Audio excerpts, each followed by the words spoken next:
What's up everybody, you are on How-FixIT, and today I'm gonna show you how to disassemble DualSense controller. Yes, now PlayStation 5 gamepad is called DualSense, not the DualShock as it was called on previous generation. What tools do you need to disassemble DualSense controller? You need only one Phillips screwdriver. In the How-FixIT screwdriver set, this is Phillips number 2. Plastic opening tool will help you carefully opening gamepad. I also recommend tweezers and magnetic mat to prevent loose screws during disassembly. I'll add link to all tools in the description. Now let's move on to disassembling DualSense controller. If you look at the controller from the old sides, you won't find any screws, so how to open it? The guys from Sony hide all screws under plastic. Here you need a plastic tool to carefully remove this black panel.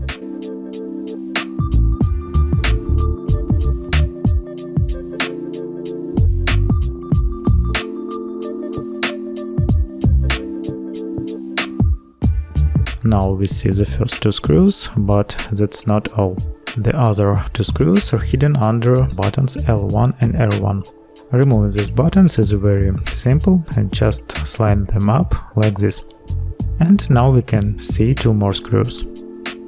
Remove these 4 screws and we can start opening the DualSense controller case.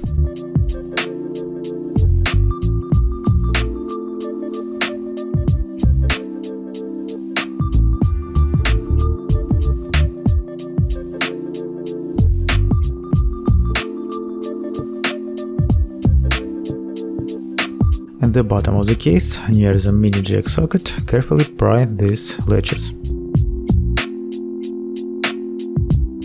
Now we can turn over the controller and open the housing cover.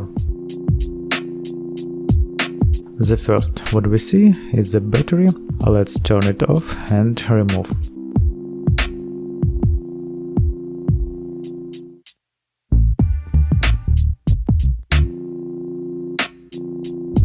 To remove this plastic panel, you need to remove the screw and also disconnect the microphone cable.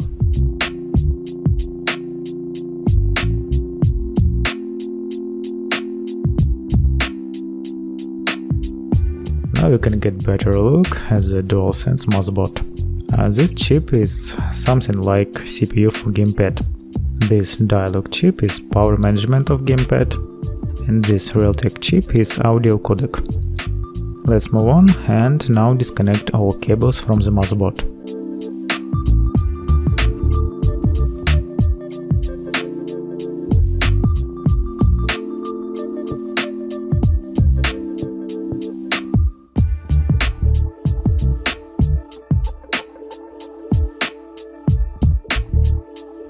These two vibration motors are directly soldered to the motherboard, so we can't remove the motherboard, just turn it over and continue disassembling.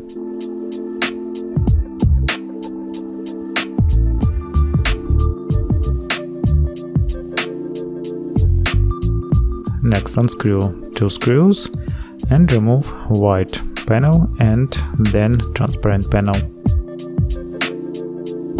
Also remove screw here and here. And now we can remove the main panel.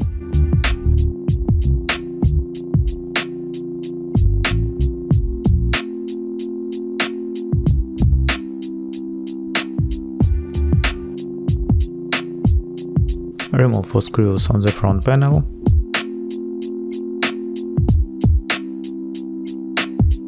And now the triggers are removed. Let's take a closer look at the triggers right away. The trigger is separate modular button, and let's open the case and see what's inside.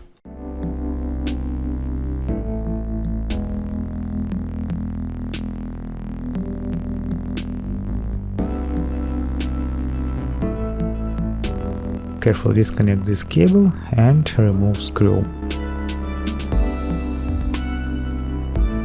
And now you can open the case. The button has oven separate mechanism inside, and this is how it works.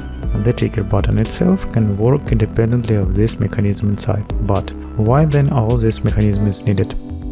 This motor can rotate this white gear, which moves this black gear, which moves this lever apart and adds resistance to the triggers. All this for improving the tactile response when the trigger is pressed.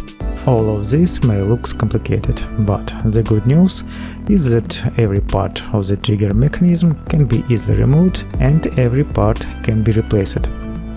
Only at first glance it may seem complicated, but don't worry, you can quickly disassemble and then successfully assemble it.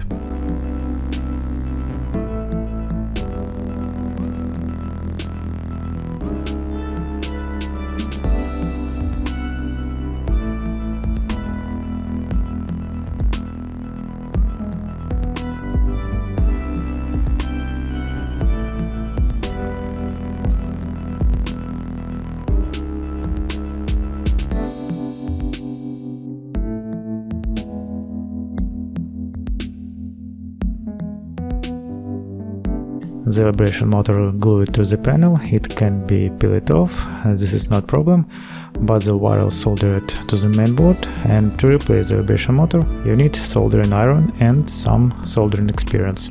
All the same with two analog sticks. These sticks are soldered to the motherboard. And I will leave link to video instruction for replacing analog sticks in the description under the video. Also in the description I'll add link to Disassembly PlayStation 5.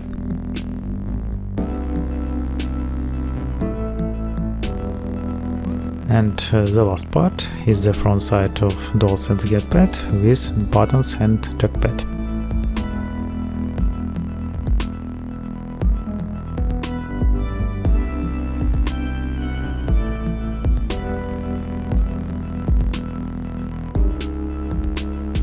Each button is easy to get for clean or change. By the way, in the description I'll add link to a video where I will show you how to clean DualSense controller if, for example, you spilled some sweet liquid on controller. At this step, the disassembly of DualSense is completed and we can process it to assembly.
the way Sony made DualSense controller, it is quite easy to disassemble and assemble.